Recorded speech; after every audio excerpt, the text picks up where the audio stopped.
Chandrababu phone tap జరిగింది. Tapping లిస్ట్‌లో చంద్రబాబు నాయుడు కుటుంబ సభ్యులతో పాటు తెలుగుదేశం ముఖ్య నాయకులు కూడా ఉన్నారు. తెలంగాణలో ఉపయోగించిన సాఫ్ట్‌వేర్‌నే ఆంధ్రప్రదేశ్‌లో కూడా ఫోన్ ట్యాపింగ్‌కి ఉపయోగించారు. తెర వెనుక పావులు కదుపుతున్న ఇంటెలిజెన్స్ బడా బాస్ అని చెప్పి దీనికి సంబంధించి తెలంగాణకి సంబంధించి ఫోన్ ట్యాపింగ్ వ్యవహారం చూస్తే మనం చాలామంది అరెస్ట్ అయ్యారు. బట్ చంద్రబాబు ఫోన్ ట్యాప్ చేశారు. ముఖ్య నేతల ఫోన్లు కూడా ట్యాప్ చేస్తున్నారు. ఆంధ్రప్రదేశ్‌లో కూడా అదే జరుగుతుందని అంటున్నారు. దీన్ని ఎంతవరకు కరెక్ట్ అంటారు? ఇది అఫ్సియల్స్ రాజకీయ నాయకులకి బానిసగిరి, గులాంగిరి, చెంచాగిరి. అఫ్సియల్స్ గవర్నమెంట్ అఫీషియల్స్ అంటే పబ్లిక్ సర్వెంట్స్ ఓకే బానిసగిరి, గులాంగిరి, చెంచాగిరికి అలవాటు పడిన తర్వాత ఓకే తప్పదు. ఇప్పుడు చెప్పేశారు కదా, ప్రభుత్వాధినేత చేయమంటేనే మేము చేశాము, మా తప్పేం లేదని ఒప్పుకున్నాడు కదా తెలంగాణలో ఉన్నటువంటి ఆఫీసరు. అవును. తర్వాత మా వెహికల్లోనే ఎలక్షన్కి డబ్బులు మేము డిస్పాచ్ చేశామని చెప్పారు కదా. ఇప్పుడు అరెస్ట్ అయినటువంటి పబ్లిక్ ప్రభాకర్ అందరు చెప్పి, ఆయన రాలేదు అమెరికా నుంచి అసలు. ఆయనంతా వాళ్ళంతా ఒకే సామాజిక వర్గానికి సంబంధించినటువంటి రావులందరూ కలిసి చేసిన పనే కదా ఇది. 30 మంది టీం ఎవరు, మొత్తం ఎలమ సామాజిక వర్గానికి సంబంధించిన ఆఫీసర్లను పెట్టుకొని ఇదంతా కేటీఆర్ ఎల్లబల్లి దయాకర్ రావు చేసిన మాట వాస్తవము. రంగు వెలిసి బయటకు వచ్చేసింది. ఎందుకంటే ఎంపీ ఎలక్షన్ ఉంది. వాళ్ళు ఎందుకంటే ప్రభుత్వాధినేతల గతంలో ఉన్నటువంటి మినిస్టర్లని వాళ్ళందరిని అరెస్ట్ చేయకుండా ఉండేదా. ఇప్పుడు ఎంపీ ఎలక్షన్ లో కానీ అరెస్ట్ చేస్తే సానుభూతి వస్తుంది అన్నమాట. చూడు మమ్మల్ని అరెస్ట్ చేసినారని.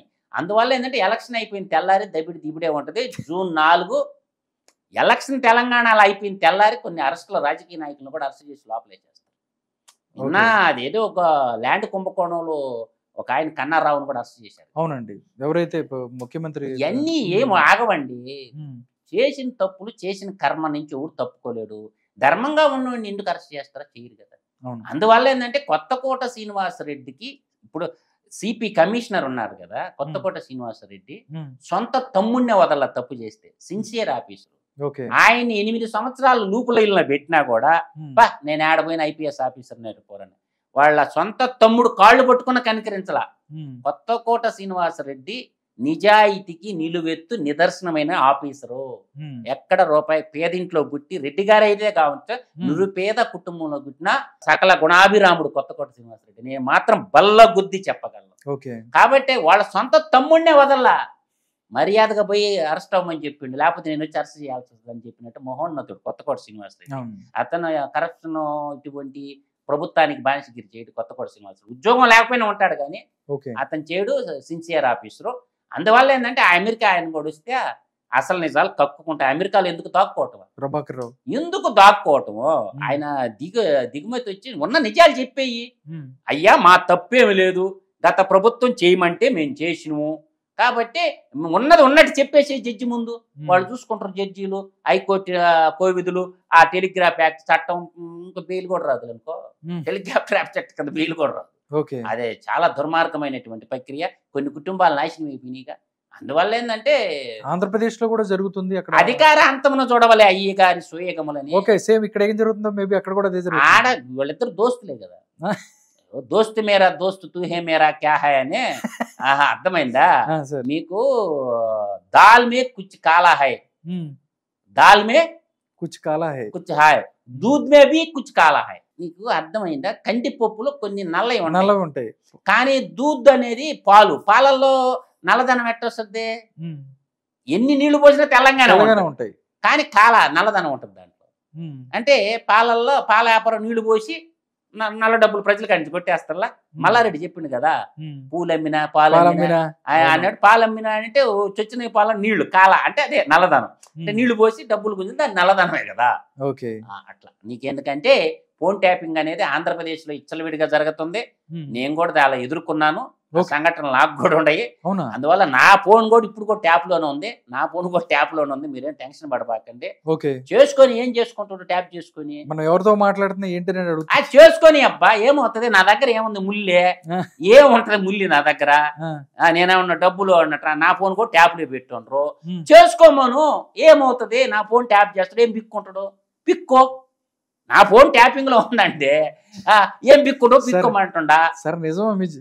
నిజంగానే చెప్తున్నా నేను. నా ఫోన్ ట్యాపింగ్ లో ఉందరా స్వామి, మీకు అర్థం కావటం లేదు. పిక్కునేది ఏదో పిక్కోమంటున్నా గవర్నమెంట్ ని. ఏం చేస్తావు? నా దగ్గర ఏమన్నా బ్లాక్ మనీ ఉందా? నా దగ్గర ఏముందరా బాయ్? ఏం లేదు. ఎందుకు? నిజాలు నిక్కచ్చిగా మాట్లాడతాను కాబట్టి కొంతమంది బలిసిన దొరలకి, బలిసిన వాళ్ళకి బాధగా ఉంది మీడియాలో నేను మాట్లాడుతూ ఉంటే. వాడు ఆ కుక్క ఈ కుక్క అని పెడుతుంటారు కామెంట్లు. వాడు ఎన్ని పెట్టుకుంటే నాకు కూడిదేంటి? నేను చెప్పింది అబద్ధం అయితే నేను బాధపడాల్సి ఉందా? నిజాలు నిక్కచ్చిగా మాట్లాడతా, ధర్మం వైపు ఉంటా, సత్యం వైపు ఉంటా. నా దృష్టికి వచ్చిన నిజాలని నిర్భయంగా చెప్తా పబ్లిక్కి. నాకు ఆర్టికల్ 19 ఉంది, భావ ప్రకటన స్వేచ్ఛ ఉంది. వేసుకో డిప్రమేషన్ సూటు. నీకు దమ్ముంటే నేను చెప్పిన వాటిలో డిప్రమేషన్ సూట్ వేసుకో, కోర్టులో తేల్చుకుంటా జడ్జి ముందు. సార్ ఆంధ్రప్రదేశ్ గవర్నమెంట్ తెలంగాణ ఏ గవర్నమెంట్ అయినా ఒకటే. నాకు అంటే ఎవరు చేస్తున్నారని మీరేమన్నా? ఎవడన్నా చేసుకుని నాకెందుక? నేను తప్పు చేస్తే కదా భయపడాలా? ఎవరు చేసినా కానీ తప్పే. వాళ్ళు ఎవడన్నా చేసుకొని అబ్బా నా దాకా వచ్చినప్పుడు చూసుకుంటా కథ. నువ్వు పోయి వేసుకో డిప్రమేషన్ సూటు. నేను ఎవిడెన్స్ ముందు పెట్టే మాట్లాడతా, ఎవిడెన్స్ లేకుండా నేను ఏది మాట్లాడను. ఏమవుతుంది? నా ఫోన్ ట్యాప్ చేసి ఏం బిక్కుంటారు? ఏం బిక్కుంటారంట నా ఫోన్? నా దగ్గరకి ఏమన్నా డబ్బులు ఉన్నాయా? నా దగ్గర ఏమన్నా లక్షల కోట్లు ధనం ఉందా? ఏం లేదు. 10 మంది పిల్లలకి పాఠాలు చెప్పుకొని బతికెట్టుని, 10 మంది యువకులకి 4 ముక్కలు చెప్పి బతుకుతాను. పోయి చచ్చేది ఒక రోజు, పుట్టేది ఒక రోజు, చచ్చేది ఒక రోజు. ఆ సావుని లెక్క చేసేవాడిని కాదు. పోతా పోతా ఎన్ని లక్షల కోట్లు సంపాదించినా పిడికిడి బూడిది కూడా ఎత్తుకోబాము, అది కూడా గంగలా కలిసిపోద్ది అని 4 రోజులు చెప్పుకుంటాం. ఒక 5 ఏళ్ళు, 10 ఏళ్ళు, 20 ఏళ్ళు. ఆ తర్వాత ఏముంటుంది? ఏమి ఉండదు, ముల్లే. ఇప్పుడు ఈ లక్షల కోట్లు నిజాం నవాబు ఏమైందా? అంతే. అంతకుముందు మనుసిద్ధిర మహారాజు ఉండ సింహపూర్ పాలించిన ఆయన ఎక్కడ పోయారా? రాజులు పోయారు, రాజ్యాలు పోయినాయి, తర్వాత రాజభరణాలు కూడా రద్దయిపోయినాయి. ఏముంది? కొంతకాలం చెప్పుకుంటారు, నోరుంది కాబట్టి. ఒక్కటి చరిత్రలో నిలబడాలి అంటే మంచి ఉంటుంది, చెడు ఉంటుంది, రెండు ఉంటుంది. రాముడు ఉన్నాడు, రావణ బ్రహ్మ ఉన్నాడు. రాముడిని దేవుడిగా కొలుస్తారు, రావణ బ్రహ్మని రాక్షసుడిగా చూస్తారు. ఎందుకు? మంచి చేస్తుంటే 10 కాలాల పాటు ఆ చంద్ర తారార్కమై ఎలుగొందుతారనమాట. రాజు చేతి కత్తి రక్తంబు వర్షించు, కవి చేతి కలము సుధల గురియు, అతడేలగలుగు యావర్త ప్రపంచము, ఇతడేలగలుగు ఇహము పరమను. రాజు నిలుచుండు రాతి విగ్రహములందు, కవి వెలుగుందు ప్రజల నాలుకలయందు. రాతి విగ్రహం పెట్టుకుంటూ కాకి రెట్టేసిపోద్ది. అర్థమవుతుందా? బొమ్మలు ఉంటాయి కదా, మన ఆడాడ దిష్టి బొమ్మలు ఉంటాయి. విఘ్నుడికి విగ్రహాలు పెట్టరు, కానీ నిజమైన దేవుడు నాలుక మీద ఉంటాడు. మనం సుమతి శతకం 10 చదువుకుంటాం. బద్దెన్ గారు మన నాలుక మీద గుడి కడతాం, మన గర్భ గుడి నోట్లోనే ఉంటాడు. అర్థమవుతుందా? భక్త మహర్షి శ్లోకం చదువుకుంటాం. అర్థమవుతుందా? గీత ఉంది, గీత చదువుకుంటాం. రాసిన కవి మన ఏడే ఉన్నాడుగా నాలుక మీదనే. ఏమని ఉన్నాడు? యోగి ఏమారెడ్డి గారు, ఆయన నాలుక మీద ఉన్నాడు కదా. శేషప్ప కవి నృసింహ శతకం రాశాడు, ఆయన గుడి నాలుక మీదనే కట్టినాం కదా.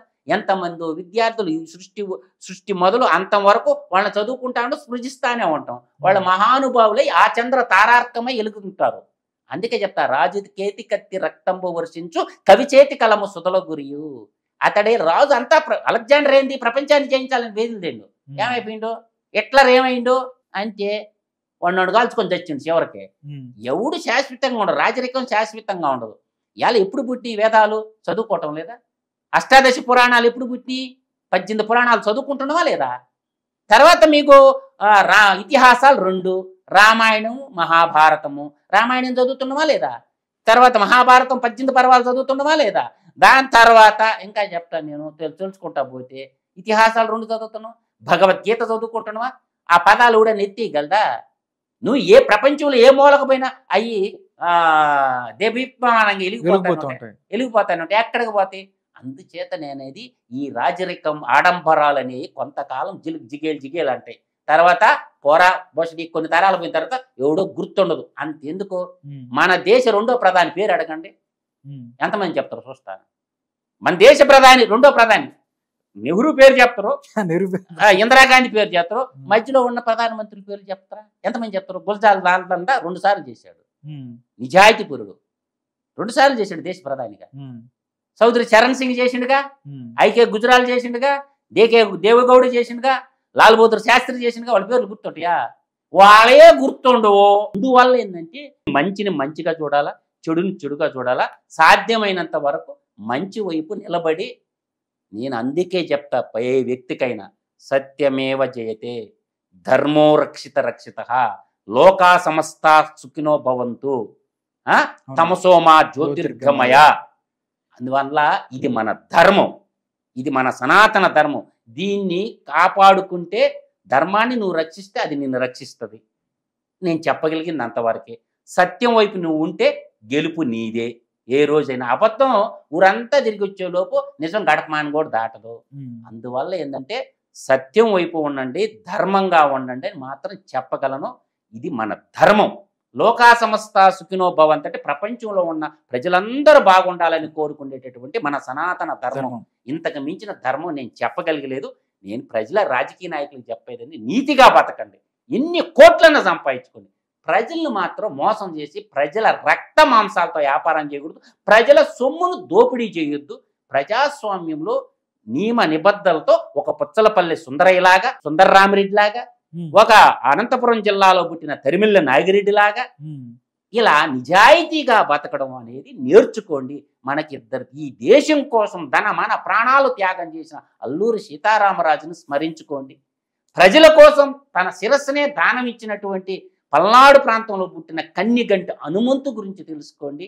ఈ దేశ స్వతంత్రోద్యమంలో రాయలసీమలో పుట్టినటువంటి ఉయ్యాలవాడ నరసింహారెడ్డి గురించి తెలుసుకోండి.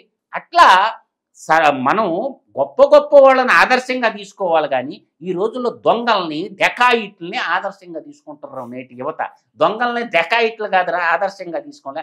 నీతిగా బతికినటువంటి వాళ్ళని, ఎంతో మంది మహోన్నతులు ఉన్నటువంటి ఈ నేల మీద వాళ్ళందరినీ ఆదర్శంగా తీసుకొని సుఖంగా జీవించండి, ఆ విధంగా నడవండి అని చెప్తుండా.